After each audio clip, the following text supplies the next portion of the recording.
Dear brothers and sisters, when you look at the pile of rubble in Gaza, what do you see?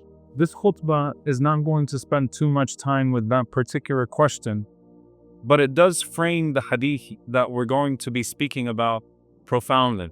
There are some people that look at the rubble of Gaza, and in that rubble, they see guilt and they see an imperative to rebuild the lives of people as much as they can, to give the orphans, even if they're missing limbs, a home to live in once again, to try to restore whatever has been taken that can humanly be restored, and an opportunity ultimately for all of us to invest whatever we have into the rebuilding and the restoration of Gaza.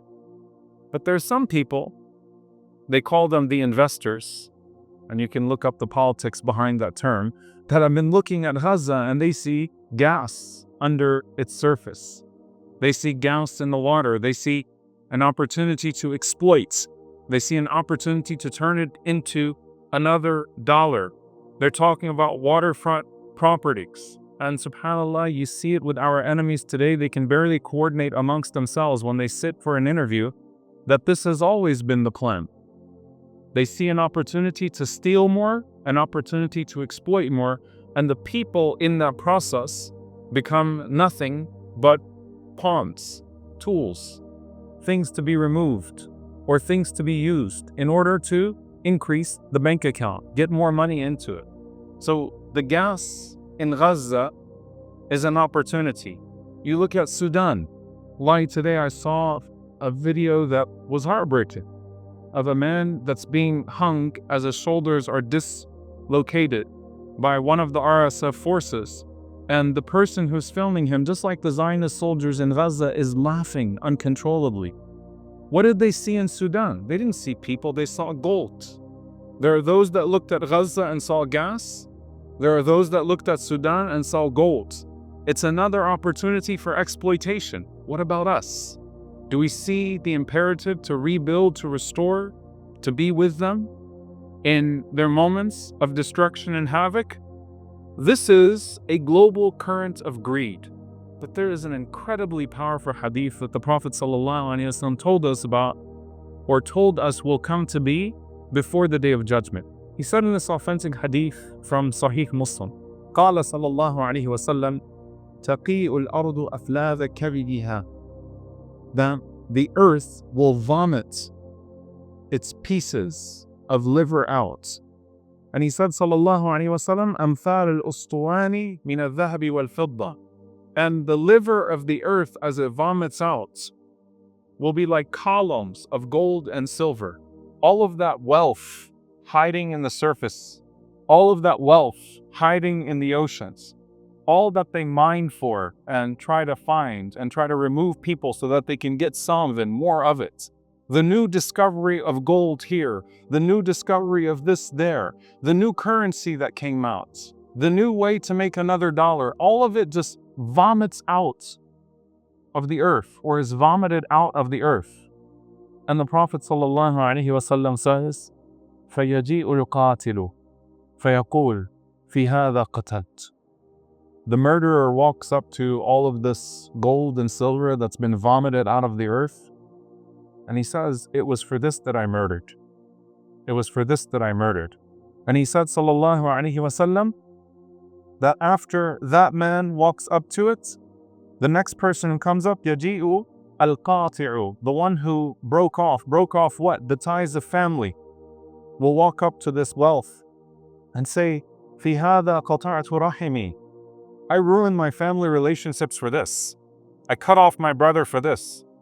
I pit myself or pit family members against each other for another dollar of inheritance, for an argument over land. I cut off family members because of this, looking at the vomits of gold and silver. And he said, sallallahu alaihi wasallam, فَيَجِيءُ السَّارِقُ, then the thief will come and say, فِي هَذَا قُطِعَتْ يَدِي, for this my hand was cut, meaning I was penalized. He doesn't regret stealing, he regrets the penalty of stealing. He regrets the consequences that came to his life. I ruined myself because I got greedy and I stole more. And the Prophet ﷺ says, ثُمَّ يَدْعُونَهُ فَلَا يَأْخُذُونَ مِنْهُ شَيْئًا. Incredible. He said, then they all walk away from it without picking up any of it. Like at that point, that gold and that silver and that treasure is so worthless. And the imagery of vomit is so worthless. It's like, I don't even want to try to get another dollar, get another piece of gold. Like just, it means nothing. The incredible thing about this hadith is that, as Ibn Hajar rahimahullah and Nawawi rahimahullah say, this actually happens before the Day of Judgment. That there's a moment on the Day of Judgment, obviously, everything gives its secrets. The earth testifies. People come forward and things come forward. Your own limbs will testify. And all of the rubble, every piece of it in Gaza will testify to the crimes that are buried underneath. All that is there. But they say that this is referring to slightly before the Day of Judgment, when greed has caused such an upheaval and so much chaos in the world that everything has broken down.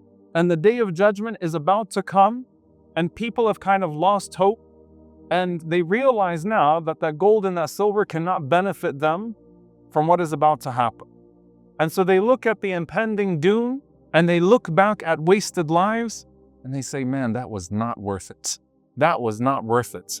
Some of them talked about the loss of the currency of gold and silver, that it doesn't even matter anymore, that these things, that global wars were waged over, exploitation was waged over, that the value has already been lost at that point because of the complete breakdown of system.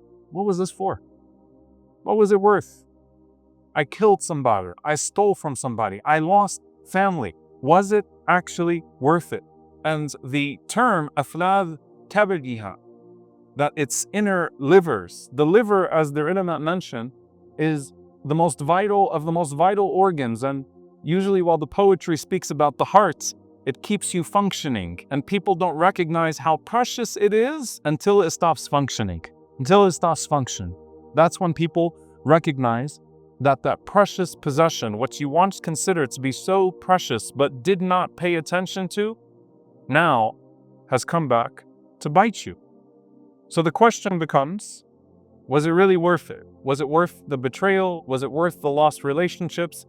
Was it worth the punishment on the Day of Judgment? And imagine when the Day of Judgment actually happens now, and like, now I've got to worry about this stuff too. Here's the thing. There is, on the Day of Judgment, as the ulama said, another layer of exposure, which is the agendas and the hidden motives. And those things will come out of the earth as well. So you have face value, and then you have what drove people to these crimes and what drove people to lose themselves. And this becomes the personal mirror. Now, we can talk about these global shifts and we can talk about global greed, but all of these are built upon personal manifestations of greed and personal manifestations of evil and personal manifestations of narcissism. And people that lost themselves and then took an entire community, sometimes a whole country, sometimes the whole world with them, on that journey of self-destruction and caused the world to destruct as well. There's a personal mirror. Was the argument worth what it cost you? The argument between family, the argument between friends. I really want to stake my ground in this. I want to win this argument so bad that I'm not going to give in. Because if I give in, then I'm going to lose. What are you going to lose? Was it really worth it? You know, subhanAllah, on the Day of Judgment, when the Prophet ﷺ says that when the last stage of entrance into paradise are two brothers and Al-Qantara, they just didn't want to forgive each other. They didn't wrong necessarily each other, but they didn't want to forgive each other. Hard feelings. How does Allah subhanahu wa ta'ala do away with those hard feelings? Allah Azza wa Jalla says to the person, look at that house in paradise. You want it? Let it go with your brother. Okay. Do I have to see the house in paradise to know that it exists? And know that liman taraka mira'an kana muhiqqan, like to leave off an argument even when you're right, is actually always worth it, because I already believe that the reward is worth losing the argument. But you really wanted to win that argument. Okay, you really wanted to get that business deal over. You had to cheat a little bit more, right? There's this whole global scandal right now, or whatever, sports scandal of millionaires that were gambling to make more money. You were already a millionaire. Why are you cheating people out? Why are you putting yourself through more of this so that you can get an extra dollar? That's worldly consequence, but Was that extra dollar of riba, that extra dollar, that extra thing that I cheated with really worth the loss of barakah in my life? The complete loss of blessing in my life? And then needing Allah subhanahu wa ta'ala and having to be punished for it? Was that ego worth your marriage? Was that ego worth your parents? Was that ego worth your brother, your sister? Was it worth it to stake your ground in that? And you keep going on and on and on and discussing the opportunity costs that Allah subhanahu wa ta'ala gives to you every single day. Sometimes it's time. Was that extra time at work worth extra time away from family if I had a choice? Right? What was the trade-off in all of this? And imagining yourself to be this person who comes up and who stands in front of it all once the earth spits it all out, vomits it all out, and says, yeah, I don't think it was worth it. The permanence of it, the permanence of the consequences, the way that it will testify, the people I lost, the limbs I lost, the money I lost, the emotions I lost, it really wasn't worth it. None of it was worth it.